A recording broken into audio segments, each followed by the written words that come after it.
Well, I'll tell you what, I think you said it accurately. There's just too many guys start picking MVPs. That's why I always felt that football was the ultimate team sport, and guys to be successful, there have to be other guys doing things right also.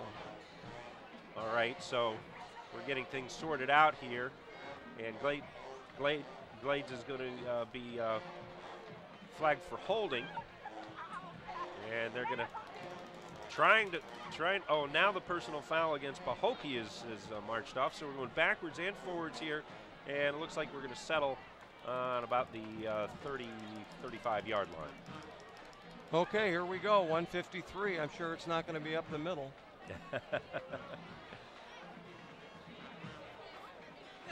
Waiting to get started, and Glades has them spread. 1:53 to go. I'll tell you one thing, this has got to be, without a doubt, the most points anybody's put up on Pahokee this year. There is no doubt about that. The most Pahokee has given up this year was 17 points against Kings Academy, who's another pretty good 2A school.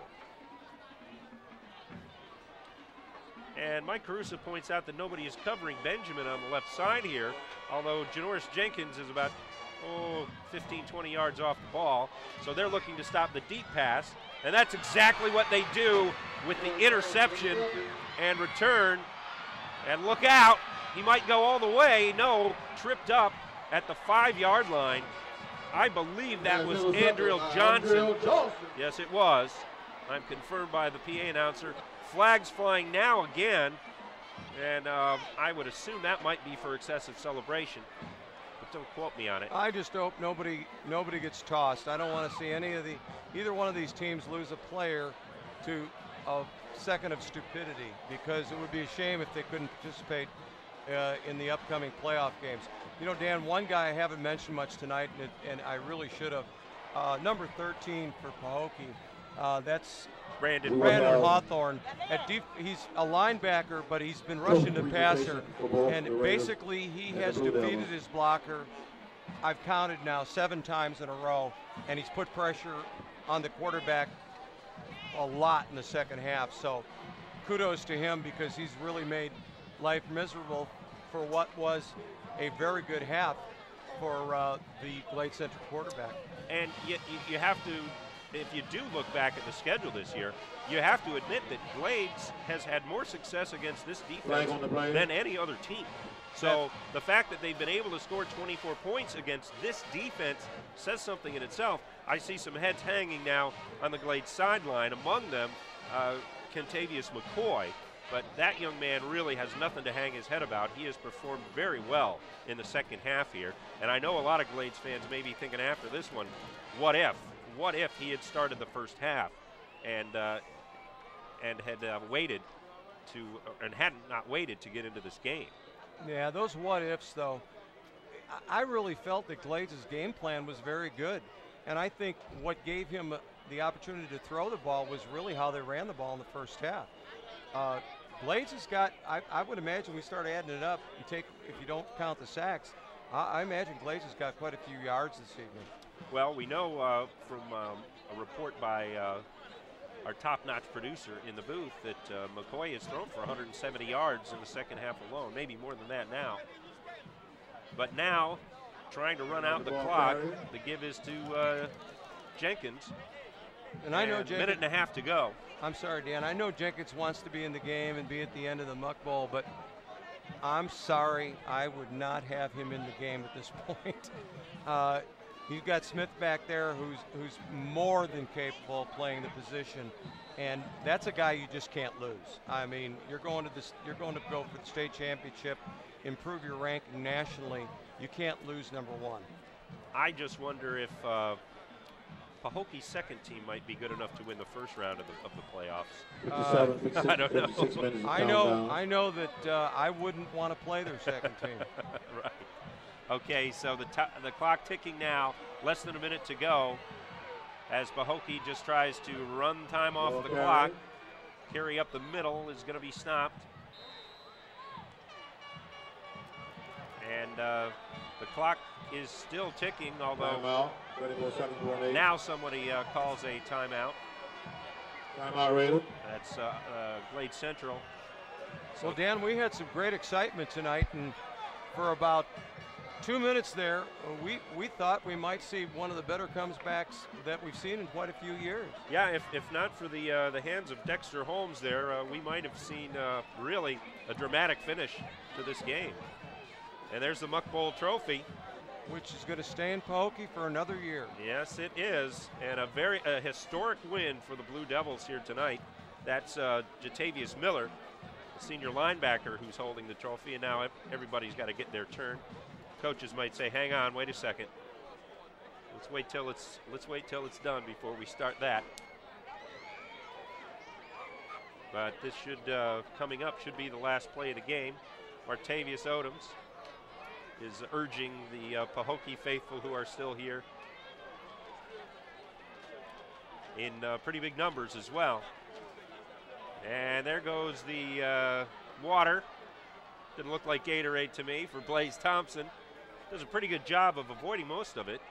Didn't get his hair wet. Yeah, he's pretty nimble. That'd have been his dad. He would have been soaked.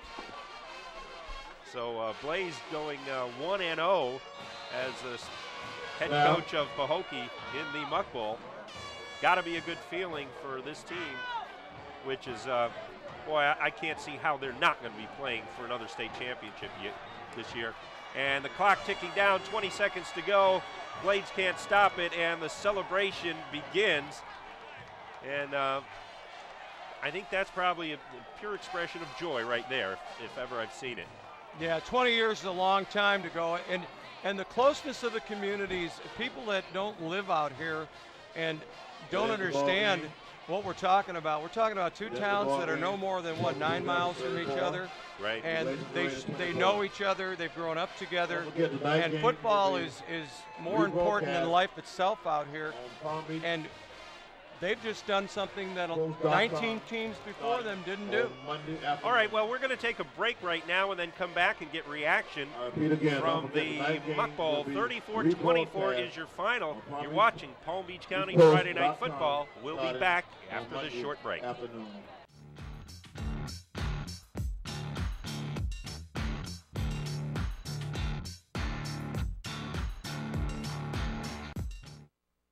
As the regular season comes to a close, we're looking toward the playoffs, but we need your help. Palm Beach County Friday Night Football is seeking sponsors for postseason action, including the 14th annual All-Star Game on December 15th. Follow your team's road to the state finals on palmbeachpost.com with all the coverage you've come to know from Palm Beach County Friday Night Football. To find out how you can be a sponsor, email us at pbcfnf@aol.com. That's pbcfnf@aol.com. Let's keep the season going. Palm Beach County Friday Night Football is brought to you by the Palm Beach County Sheriff's Office, the Miami Dolphins, Urban Youth Impact, and William Ward. Special thanks to Terrence Freeman, attorney at law, and Gator Leasing. And now, back to the game. Pahokee has won their second Muck Bowl in a row, and Alex Cicada is on the sideline with one of the players. Thanks a lot, guys. We're joined here by Janoris Jenkins. He rushed for 3 touchdowns today for Pahokee. Tell me, how's it feel? How's the win feel? You know, the win feel good. You know, we came out, executed, played well. We practiced hard in practice. Everybody just came out and played to the best of their ability. How about you? You obviously scored 3 touchdowns. You proud of yourself or your team? Yes, I'm excited, you know, because I helped the team, you know. I was a big part of the team, you know. We came out, executed well. And I got to give credit to them big boys. That was a good blocking they did all night. And how about this rivalry? Obviously, you guys win for the 2nd year in a row. It feels good, you know. It's a big rivalry between Polk and Belgrade, you know. A lot of people thought we was going to lose, but at the same time, we came out, did our thing. Thanks a lot, Janoris. Appreciate it. Thank you. Thank you so much. Well, that's it from the sideline. We're going to go ahead and back up to you guys. All right, thank you, Alex. And we did witness a pretty darn good football game. Didn't have that real close, fantastic finish, but a great game nonetheless, Coach. I could watch it all over again. I feel like I've run the 440, and I can't run the 440, so I'm probably in need of medical attention by this time. All right. It was so fast. That'll do it for us. I want to thank all of our crew for the great job they did. got to go now, but we hope to see you again next season on Palm Beach County Friday Night Football. And once again, we want to thank the Palm Beach County Sheriff's Office for making tonight's game possible. Good night, everybody. We'll see you next year at the Muck Bowl, that's for sure.